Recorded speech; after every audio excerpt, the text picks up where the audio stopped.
Donc, bienvenue tout le monde à notre dernière séance pour la préparation à l'examen final. Donc, premièrement, on va parler des modalités de l'examen final. Donc, ça va se passer sensiblement comme l'examen de mi-session. Fait que, premièrement, toutes les deux groupes, mais on va avoir un examen en présentiel. Donc, la semaine prochaine, on va se rejoindre dans la même salle que la salle de l'intra. Vous pouvez la retrouver sur le site de Étudier UQAM. Attention, on va la chercher à l'instant même, juste pour vous le dire, au cas où que vous êtes en train de prendre furieusement des notes. Ça va être au R120. Donc, pavillon R, rez-de-chaussée, local 120. L'examen va avoir une durée de 2 heures, comme pour l'examen intra. Donc, l'examen va être de 18 heures à 20 heures. L'examen va être un examen qui va être majoritairement à choix de réponse ou à réponse courte, comme avec l'examen intra. Donc, soit que je vous demande de sélectionner les bonnes réponses, soit que je vous demande de répondre avec un résultat final d'une opération quelconque, soit que je vous demande de répondre avec une phrase explicative. Donc, il n'y aura pas de code à écrire. Ça va seulement être des questions de compréhension ou des questions d'analyse dans cet examen final-là, comme l'examen intra. Sur les modalités de l'examen, donc il n'y a aucune documentation extérieure qui est permise. Donc seulement apporter crayon et efface. C'est les deux seules choses dont vous avez besoin pour cet examen-là. C'est un examen donc papier où c'est que tu écris directement dessus.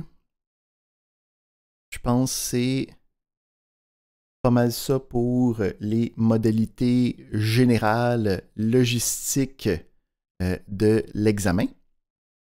Ensuite, jason des différents blocs de matière qui vont être à cet examen-là. Donc, la matière qui va être évaluée va être la matière qui est à partir de l'intra. Okay? Mais par contre, juste par la nature de la matière, ça va aussi inclure des éléments qu'on a vus préalablement, particulièrement pour la partie de programmation. Hein? Donc, on a vu des fonctions dans la deuxième partie du cours, on a vu les visualisations, des choses comme ça, mais il va falloir quand même comprendre le principe de variable, le principe d'instruction. Donc, c'est des choses qui, les structures de données, donc, c'est des choses qui viennent en lien avec qu'est-ce qu'on a appris durant la deuxième partie. Du côté des bases de données, il n'y aura pas de select par contre. On va aller voir chacun des sujets individuellement, là, mais on ne rattrape pas rien du côté des select. J'ai une question de Philippe. Fait que, est-ce qu'il va y avoir des jointures là-dedans ou c'est pas inclus ça? Non, c'est ça. Ça aussi, c'était dans la partie avant. Ok. Donc, si on fait un petit tour sur qu'est-ce qu'on a vu à l'intérieur de la session, donc du côté de la programmation, on a vu les structures de contrôle en programmation. Donc, des choses comme des if, des choses comme des while, des choses comme des for. Ça va être, encore une fois, des analyses de programme. J'ai quelques petits exercices là, que je vais vous montrer pour se donner une idée de qu'est-ce que je m'attends dans l'examen. Donc, d'être capable de suivre la démarche d'un programme, ça va être des choses qui vont être testées dans l'examen. Aussi, dans la partie de programmation, il va y avoir la déclaration puis l'utilisation de fonctions. Donc, d'être capable, encore une fois, de comprendre comment s'exécute une fonction, de comprendre le principe du retour de la fonction, comment est-ce que ça fonctionne, donc d'être capable de, mettons, regarder ce programme-là, puis de me dire qu'est-ce qui va être affiché à la fin de l'exécution de ce dit programme. On a aussi vu le principe de la visualisation. Donc, pour cette partie-là, il n'y aura pas rien sur les widgets interactifs. Okay? Il va y avoir par contre un exemple où c'est que je vous donne un code qui fait des graphiques quelconques. Puis, mettons, je pourrais vous demander, ce graphique-là, qu'est-ce qu'il va donner? Okay? Donc, d'être capable de, particulièrement, la partie de graphique, c'est juste qu'on comprend que ça fait un graphique, là, mais d'être capable de comprendre derrière les structures de données, donc rester avec le principe de pandas, des data frames, ça reste des choses qu'on va avoir dans l'examen final. On va aussi avoir une partie sur les bases de données NoSQL. Donc, on a fait une présentation de à quoi ça sert les bases de données NoSQL, pourquoi ça existe, c'est quoi les avantages, les inconvénients, quand est-ce qu'on veut les utiliser. Il n'y aura pas de questions spécifiques sur chacune, MongoDB ou Redis ou des choses comme ça, mais les concepts généraux, eux autres, seront à l'étude. J'ai une autre question de Zakia. Oui, parfois vous faites référence dans le cours ici à d'autres librairies. Est-ce qu'il risque d'y avoir des questions sur ces librairies-là référées? Non, jamais pas quelque chose que j'ai abordé directement dans le cours. Ok, merci. Fait que ça, au niveau des bases de données NoSQL, les concepts derrière, pourquoi est-ce que ça existe, qu'est-ce que ça peut apporter comme différence par rapport aux bases de données relationnelles, particulièrement en tant que versus, là, pourquoi j'utiliserais une plutôt que l'autre. Ça va être des questions qui vont être à l'examen de la semaine prochaine. On a aussi vu le principe de conception de bases de données. Donc, si on se fait référence à notre petit PowerPoint, puis on revient, mettons, à notre graphique final d'exemple. OK.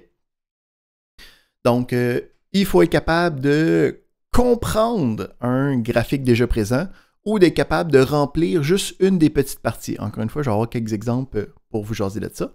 Mais avant de ça, j'ai une question de Samuel. Oui, ma question, c'est à la visualisation. Vous avez dit qu'il n'y aurait pas de questions sur les widgets interactifs. Exact. Mais il y aurait des questions sur. Puis là, j'ai pas compris de... Le principe, c'est que, mettons, ça va être du code de compréhension. OK? Fait que le principe, c'est que je pourrais utiliser un graphique pour dire comme voici un code qui génère un graphique. Lequel des graphiques suivants est le bon qui serait généré? Donc, de l'analyse de code qui a à l'intérieur des graphiques, mais rien qui utilise les widgets interactifs parce que ça n'a pas de sens de demander de l'analyse de tout ça dans un examen sur papier. Parfait, merci. J'ai une autre question de Jean-Gérard. Oui, mais la partie fonction et IAD, c'est pas là-dedans, non? Ça va pas faire partie de l'examen? Ben oui, ok, donc je viens tantôt de jaser que les fonctions étaient à l'examen, puis là on vient de rentrer dans notre section de conception, puis on va y revenir sur qu'est-ce qui est possible, puis j'ai des exemples aussi qui vont bien nous aiguiller sur qu'est-ce que je m'attends de vous la semaine prochaine.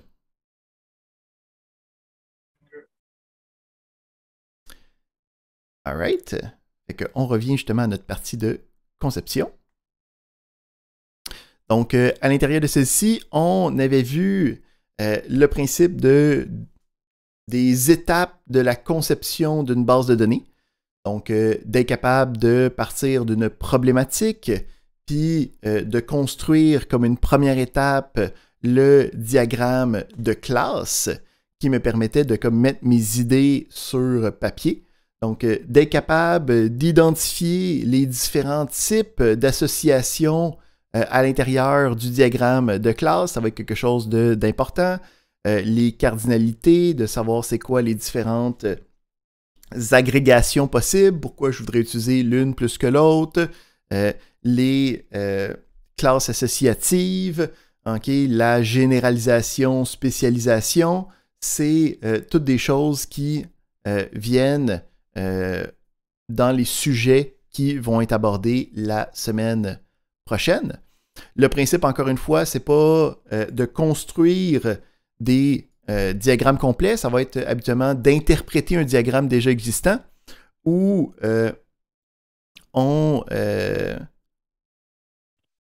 ou sinon d'être capable de compléter une petite partie. On va regarder quelques exemples dans un instant. Donc, ici, on demande pour la partie de graphique, est-ce qu'on a besoin d'étudier quelque chose en spécifique ou comme de vraiment se mettre sur la librairie de Matplotlib? De savoir, ce que je m'attends à savoir, c'est ce que vous sachiez, c'est d'être capable de un peu interpréter des exemples comme ceux qu'on a donnés à l'intérieur. Donc, c'est le principe de graphique, c'est que ça va être utilisé pour un autre sujet d'analyse. Fait que le principe, si je te dis, dans tel tableau de X, j'ai telle valeur, puis dans un autre tableau Y, j'ai telle valeur. Si je fais plot XY, dis-moi quel graphique va être le bon dans la gang. Okay? Donc, d'être capable de savoir que ces deux séries de valeurs qui font des points qui sont annotés ensemble, c'est pas mal la chose à savoir pour la semaine prochaine. Ça peut être soit sur le graphique qu'on a vu quand on l'a fait en classe ou les types de graphiques qu'on a dans des deux travails pratiques. Ce serait les deux que nous, on a vus ensemble qui pourraient être utilisés dans l'examen de la semaine prochaine. Fait qu'on revient sur notre conception. Donc, on avait vu ce principe-là. Hein. Aussi, à la fin, on n'oublie pas quand on va étudier qu'on a quand même les petits tailles de mémoire là, qui nous permettent de savoir c'est quoi les différents éléments. Donc, d'être capable de comprendre c'est quoi les différentes associations possibles, c'est quoi une classe d'association, c'est quoi les différentes, les différentes agrégations. Puis, le principe aussi de cardinalité va être important. Pourquoi est-ce que je mets une étoile? Pourquoi que je mets un 1? Qu'est-ce que ça implique? Comment est-ce que je le lis? Des choses comme ça. J'ai une autre question de Jean-Gérard. On a ces documents-là? Pardon? On a ces documents? Oui. Donc, sur le site du cours, dans la section conception, c'est le PowerPoint sur la conception de diagrammes de classe. On avait vu aussi différents... la version de diagramme d'entité-relation, okay, qui vient avec. Donc, d'être capable de identifier c'est quoi encore les différentes cardinalités par rapport à ça ou le transfert de l'un à l'autre. Donc, c'est ça qu'on avait vu ensemble dans le cours. Comment est-ce qu'on fait pour transférer les uns à eux autres? C'est ce que je m'attends de voir avec vous. Si on regarde quelques petits exemples de questions pour un peu se mettre une idée sur qu'est-ce qui va être demandé la semaine prochaine. On peut aller regarder ici. Je vais mettre ça un petit peu plus grand. En texte. Ouais, comme ça.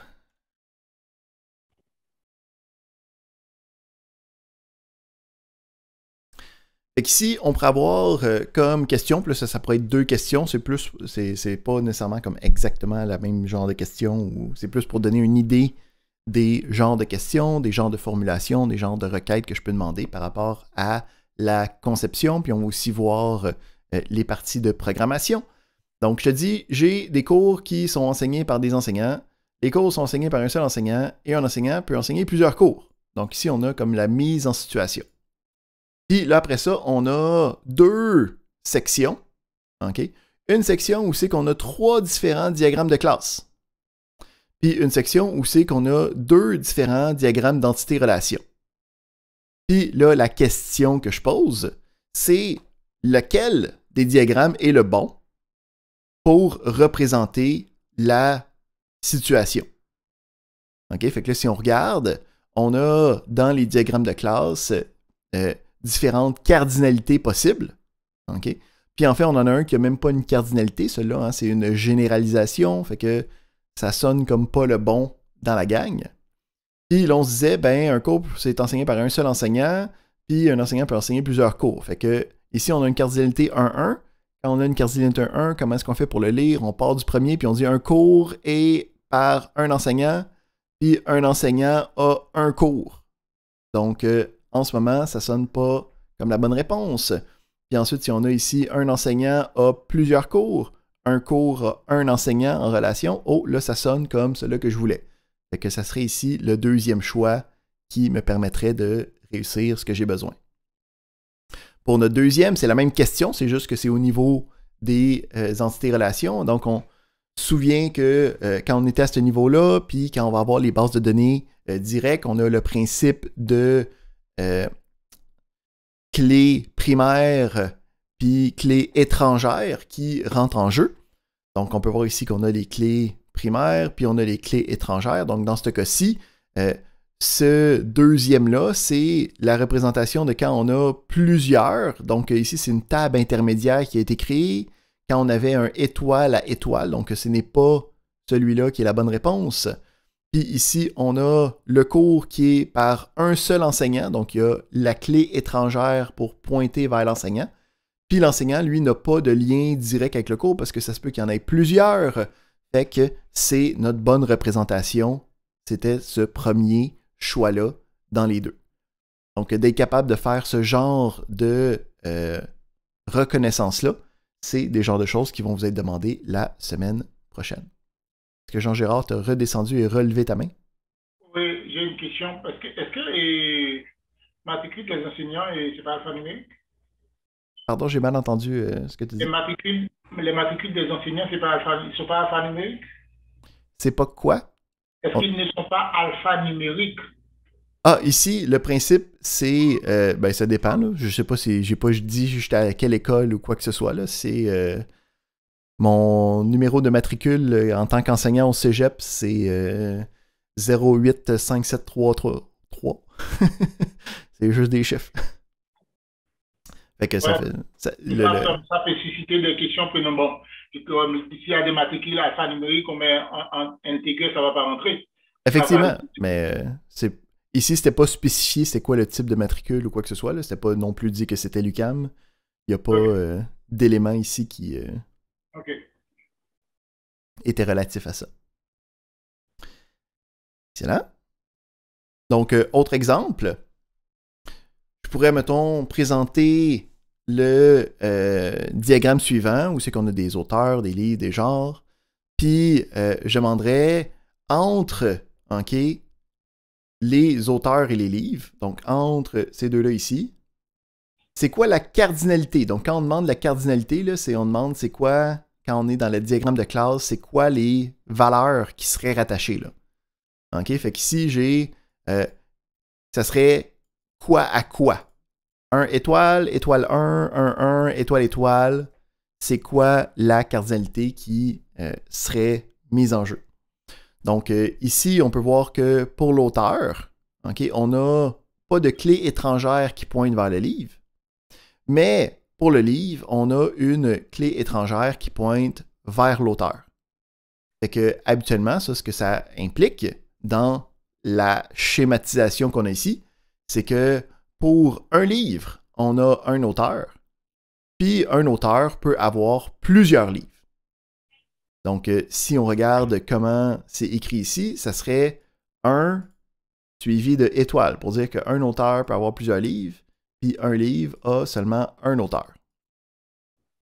Là, ici, en question subséquente, je dirais, OK, qu'est-ce que je voudrais représenter une autre cardinalité dans ce cas-là. Oups.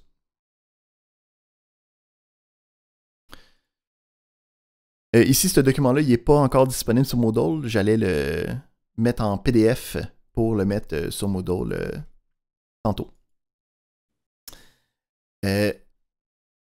Ici, on a le principe de si je voulais avoir quelque chose d'autre, fait que mettons, je voudrais avoir étoile, étoile. Hein? pour dire qu'un auteur peut avoir plusieurs livres et ainsi de suite. Qu'est-ce qu'on aurait à la place? Ben, on aurait une table intermédiaire si on voudrait avoir quelque chose de étoile-étoile. Donc, un peu comme qu'est-ce qu'on avait ici.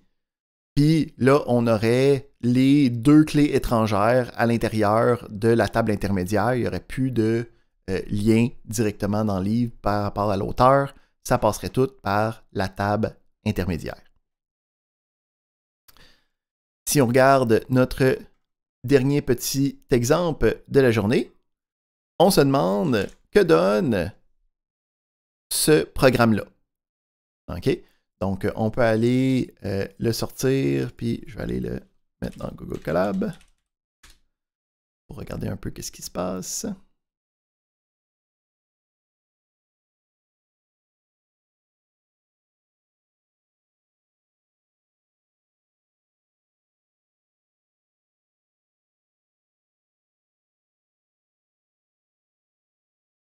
Regardez ici. Donc, le principe, c'est que je pourrais vous donner un programme qui utilise des structures de données, puis je veux être capable de demander, ben ici, il y a un print à la fin, là. Qu'est-ce qui va être printé avec ça? Fait que là, il faut être capable de comme, suivre les étapes, puis regarder qu'est-ce qui se passe à l'intérieur de ça.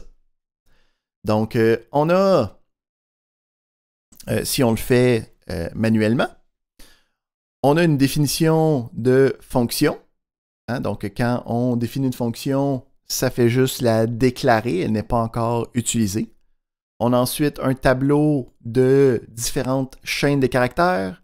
Puis, on a ici une valeur y qui est égale à 5. Fait que, mettons, ici, on va se garder en mémoire là, que y est égal à 5. Parce qu'on dirait que c'est ça qui va bouger à l'intérieur de mon élément. Fait que, quand je travaille avec ici une boucle, donc il faut être capable de comprendre comment ça fonctionne une boucle. Donc, le A in Z, le in, c'est une liste d'éléments qui va être parcourue. Donc, ici, chacune des chaînes de caractères. Puis, on va regarder avec le A qui va être en fait chacun des mots qui va être représenté. Fait que le premier mot qu'on est en train de tester, on va tester OK. Puis, on va regarder ici le len de A. Donc, ça ici, c'est une fonction qui trouve la taille de quelque chose. Fait que le len de OK, ça va être 4.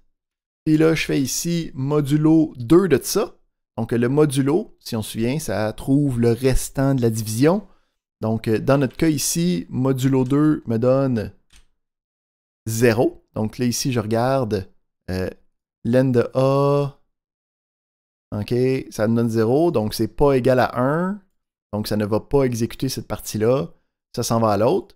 Fait que là, ça me dit Y est égal à Y plus F de A. Fait que là, F de A, ça c'est le nom de ma fonction, là. Fait qu'il faut que je sois capable de regarder qu'est-ce qui se passe avec ça. Fait que F de A, qu'est-ce que ça fait? Donc ça envoie A, premièrement. Fait que ça envoie OK. Puis dans cet élément-là, qu'est-ce que j'ai? Ben, ça regarde ce que j'ai envoyé. OK. À la case 1, il faut faire attention, quand on travaille avec des tableaux, là, c'est le OK qui est le tableau. Puis, je peux aller chercher avec le O, c'est la case 0, le K, c'est la case 1, le A, c'est la case 2, puis le Y, c'est la case 3. Fait ici, ça regarde la case 1, puis ça regarde, est-ce que c'est un A? Fait que c'est pas un A, ça va pas faire cette partie-là. Donc, après ça, ça va retourner 0. Fait que ça va faire plus 0. Fait que mon Y, il ne change pas. Et là, après ça, si je continue, j'essaye avec Allo. Si je regarde, le programme, qu'est-ce qu'il fait? C'est il va regarder si la deuxième lettre, c'est un A. Hein? Si la deuxième lettre, c'est un A, il va changer la valeur. Sinon, il ne change rien. Fait que premièrement, on peut comme skipper tout. Hein? Le Allo ne va pas rien changer, le Autour ne va pas rien changer, le Bonjour ne va pas rien changer, mais là, le Salut, lui, il va changer quelque chose. Fait que, le principe, c'est que cette boucle-là se fait plusieurs fois. Puis, on est capable de... tu serais capable de le voir à chaque étape, ou en tout cas de le visualiser à chaque étape. Mais on peut juste regarder le Salut pour voir qu'est-ce qui va changer. Fait que, on regarde ici, on refait le if. La taille 1, 2, 3, 4, 5. Modulo 2, ça me donne 1. Fait que C est égal à 1. Fait que ça va faire ici le Y moins F de A qu'on a vu qui était la deuxième lettre qui était A dans salut. Fait que ça va me retourner 1. Fait que ici, ça devrait, après avoir connecté et initialisé et repris, on voit ici qu'à la finale, ça me donne 4 parce qu'il y a eu juste une modification, parce qu'il y avait juste un mot qui était avec un A à la deuxième case, puis que c'était soustrait parce que la taille du mot était impaire. Donc, d'être capable d'analyser ce genre de problème-là, d'être capable de le synthétiser, c'est le genre de choses qui va être demandé la semaine prochaine. Fait que ce document-là, je vais le déposer sur le site de cours là, après notre séance. J'ai juste fait dernièrement pour regarder. Fait que ça ferait le tour de à quoi se préparer la semaine prochaine. Donc, comme vous avez pu voir, c'est toute la partie à partir du cours 6. Donc, on a la partie de programmation avec les différentes structures de contrôle, les conditionnels, les boucles, l'utilisation de fonctions, la visualisation. On a le cours de conception où on a les diagrammes de classe et les diagrammes d'entité-relation, leur transformation, la cardinalité, les différents types d'associations.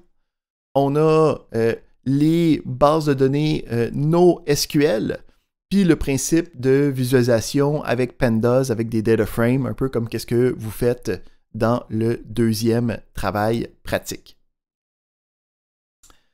Et que ça ressemblerait à ça pour se préparer la semaine prochaine.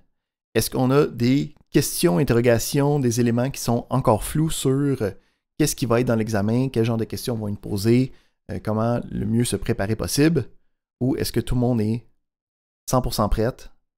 J'ai une question de Yola.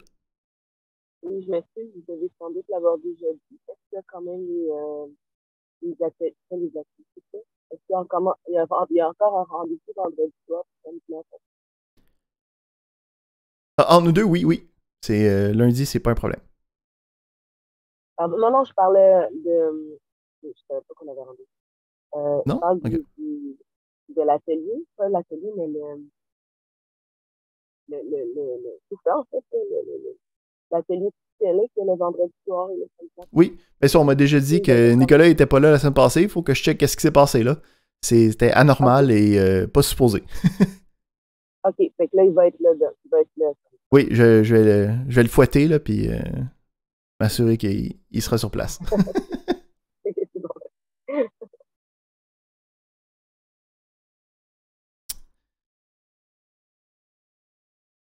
Excellent. Donc, j'ai une autre question de Jean-Gérard. OK. Si je comprends bien, on aura if, while et for, fonction seulement, et EAD ne sera pas là.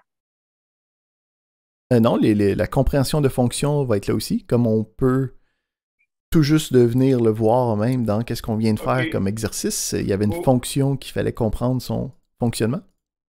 OK. Non, pour l'autre, on va voir pour les DB, c'est MongoDB. Pour les bases de données, ça va être les concepts de bases de données NoSQL. Donc, il n'y aura même pas de questions spécifiquement sur MongoDB. Ah, OK. C'est OK. Pour base de données, c'est seulement au niveau de conception. Exact. OK, parfait.